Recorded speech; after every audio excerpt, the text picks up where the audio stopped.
Please help me to reach 1,000 subscribers. It began like any other evening except for the fact that I really didn't want to go. Lisa, this is important, my husband, David, insisted, adjusting his tie in the hallway mirror. Thompson will be there and it's a good opportunity for me. I need you to come. I let out a long sigh but didn't argue. David had been under so much stress at work lately, constantly griping about his boss. According to him, Mr. Thompson was a perfectionist who was never satisfied, a man who made his life miserable. Still, I couldn't deny that a part of me was curious to meet the person causing my husband so much stress.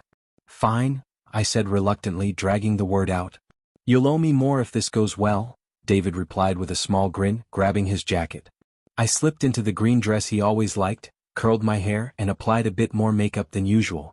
If I was going to be forced into one of these stiff corporate events, I might as well look the part. The venue was exactly what I expected.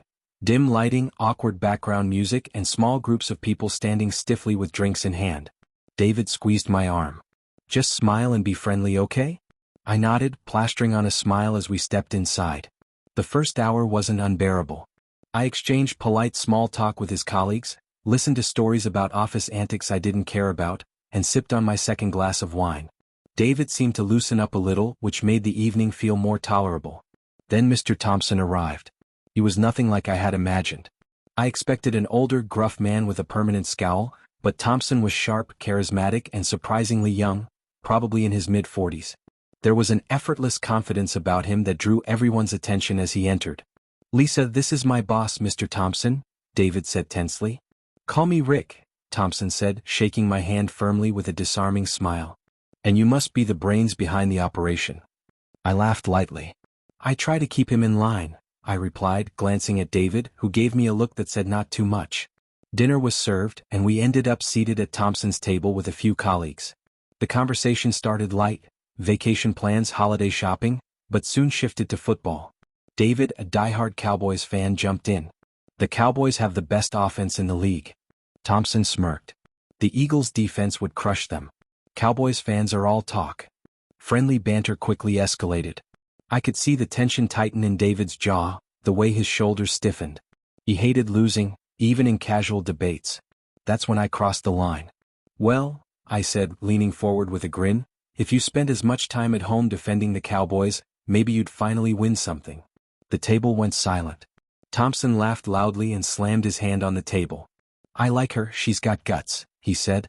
David didn't laugh. He didn't even glance at me. He just stared at his plate, jaw clenched.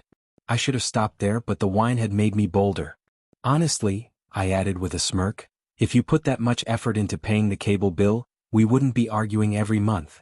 The silence was deafening this time.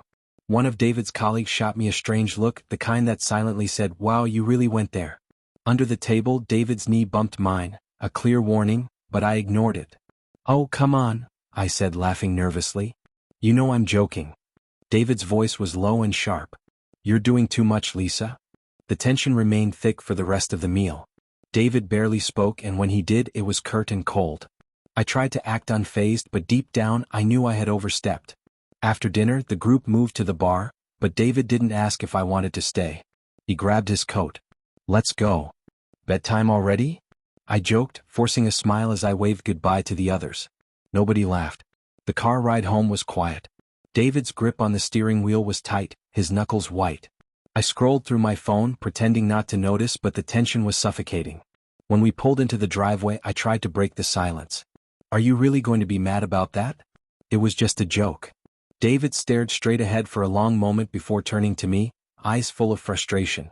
"It's not the joke, Lisa. Phew. I'm tired of this." He got out of the car and went inside, slamming the door behind him.